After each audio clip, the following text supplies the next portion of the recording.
Alors bonjour à tous, ici Mathieu Dabola de chez Giant Magog.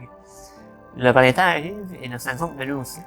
Donc aujourd'hui, je vais vous expliquer comment vérifier vos pneus et changer une crevaison au besoin. Donc premièrement, si vous sortez de votre vélo de votre remise au printemps et vous constatez que vos pneus sont à plat, paniquez pas, c'est normal. En fait, les pneus perdent tout le temps de pression au fil du temps. La première étape à faire, c'est de prendre votre pneu et d'aller vérifier la pression recommandée sur le bord du pneu.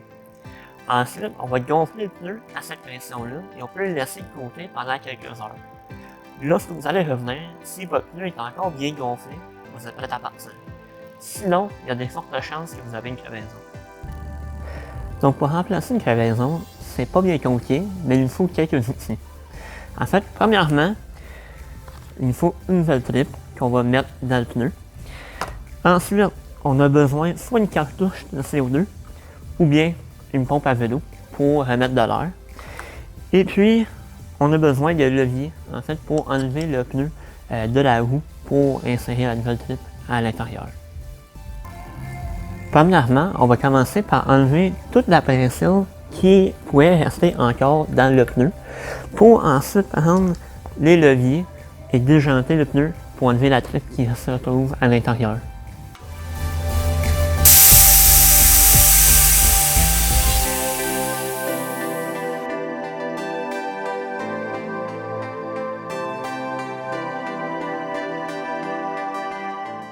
Une fois votre pneu déjanté, on peut venir enlever la trip qui se retrouve à l'intérieur. Donc maintenant, le petit truc, on peut mettre un peu d'air dans la trip qui est supposée d'être brisée pour retrouver où est la fissure.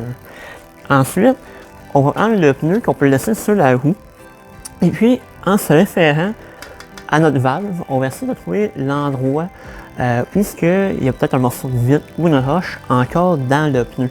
Parce que si ce morceau-là reste encore, on a bien beau changer la trip à l'intérieur, on va creuser de nouveau. Donc il faut vraiment nettoyer juste avec les doigts à l'intérieur pour s'assurer que tout est propre avant de remettre une nouvelle trip. Donc maintenant, on va prendre une nouvelle trip et on va mettre un peu d'air dedans afin de donner un peu de forme.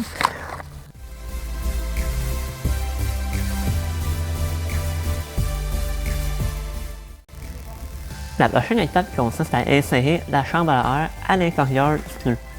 On commence toujours par la valve et ensuite il faut y aller tranquillement pour s'assurer de ne pas coincer la chambre à l'air à l'intérieur du pneu. Si c'est coincé, quand on va y aller pour gonfler le pneu, ça risque d'éclater. Ensuite, une fois la chambre à air en place, on veut venir remettre le pneu sur sa jante. Donc, on peut soit reprendre nos leviers qu'on a utilisés tantôt, ou simplement avec vos mains. Ça prend un peu de force.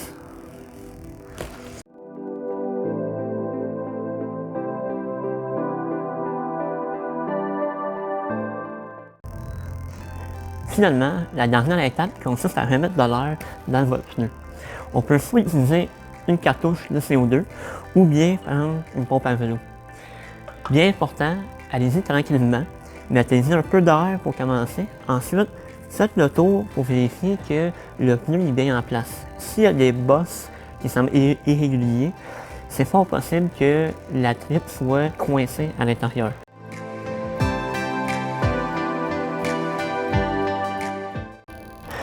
Donc, une fois bien gonflé, c'est tout, vous êtes prêt à repartir. Si vous avez apprécié la vidéo, n'hésitez pas à le partager et laissez vos suggestions pour d'autres vidéos dans les commentaires.